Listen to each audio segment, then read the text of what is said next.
Manchester United 1, Tottenham 0. Fucking get in there. We won the game somehow after an onslaught in the second half. We managed to cling on and get the 3 valuable points for Manchester United. It has been a decent weekend for Manchester United. It has, in terms of Arsenal slipping up. We're now level on points with them. Chelsea nicked it against Newcastle, which was disappointing, but Arsenal and Chelsea play each other next weekend, so this was a massive win for Manchester United. Away at a team that everyone's talking about, saying Pochettino is the best things in sliced bread, and we've gone there and we've beaten them. And first half, Manchester United were very, very good. It was a very, very nice starting lineup. Very, very pleased with it. Obviously, Ashley Young and Luke Shaw at the back, with Jones and Lindelof. No problem with that because of the options we have. Obviously, that midfield 3 picks itself: Pogba, Matic, Herrera, and then the forward line pretty much decent as well. Most people didn't want to see Lukaku back in the starting lineup. Rashford kept his place as the centre forward like most people want to see. Lingard and Martial on either side. So much pace going forward and exciting for Manchester United. We caught them on the break. A lovely ball from Paul Pogba and a lovely finish from Marcus Rashford. Really, really pleased.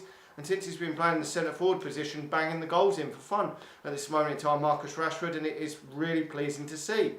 I'm still not convinced whether he's going to be a 20-25 league goal a season man, but who knows? He's playing in the centre forward position now. He got a number of goals when he first burst on the scenes in the centre forward number 9 position under Louis van Gaal. He wasn't given that opportunity nowhere near enough times under Jose Mourinho. I don't think Jose Mourinho really had the confidence in him that he could score that amount of goals. But obviously, at a young age, not many players do go on and smash goal after goal in, and they've got to learn their trade.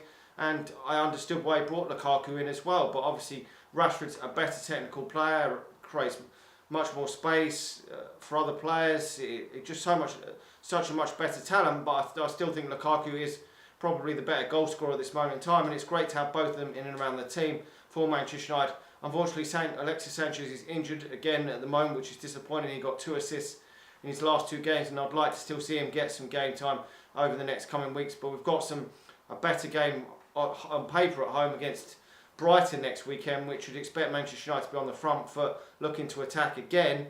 And maybe that's a game where Sanchez can get some minutes. I don't know. Maybe there's another game coming up before the FA Cup, because that is another big game against Arsenal coming up on the horizon. And I would expect Solskjaer to shuffle the pack in the next couple of weeks for that game, because that's a very important game as well. And it's pleasing to see. I mean, no Fellaini again in the squad today. James Garner taking up that last position in the 20-man squad. So that is fantastic. Obviously didn't make the substitutes bench. Scott McTominay was that one who you would think that maybe could come out for Garner if needed, but Garner didn't make the bench. It was McTominay, and hopefully in the coming weeks Garner will make an appearance on the bench like Gomez has done, and obviously Tron coming off the bench in the FA Cup game. But I would expect them to in the coming weeks, and hopefully Fellaini will now be sold off, because you don't want to be bringing a player like that off the substitutes bench. You don't want to be starting a player like that either at this club. Manchester United is far better than that, and in the second half we've had that absolute onslaught from Tottenham.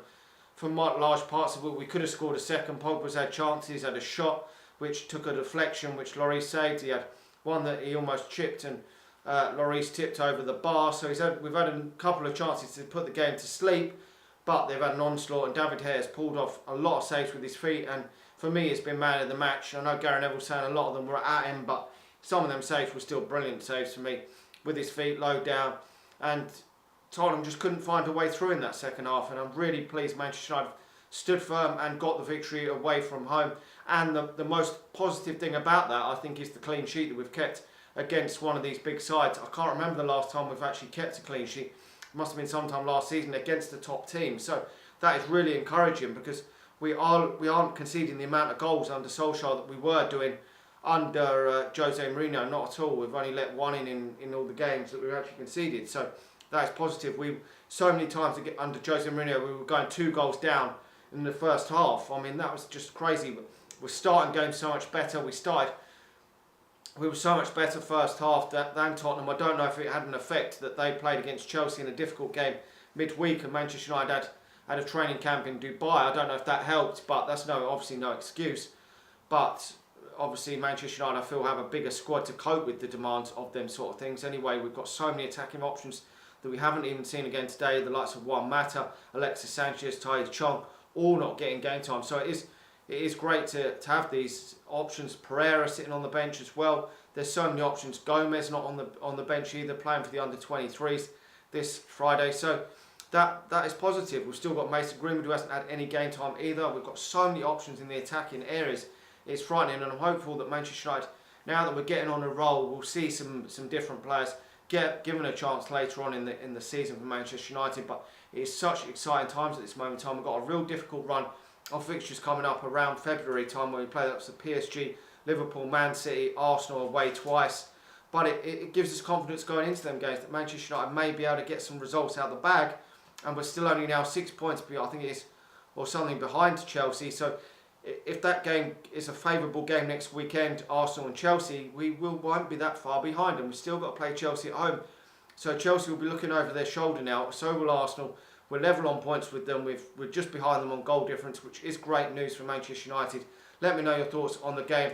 Obviously, honourable mentions to Paul Pogba for that fantastic assist and nice finish from Marcus Rashford. But obviously, De Gea saved Manchester United enough time today for me to win man of the match. Like the video, subscribe to the channel if you're new, and come on United. We've still got that chance of top 4, even though I thought it was impossible a few weeks ago. Talk to you all again soon. See ya.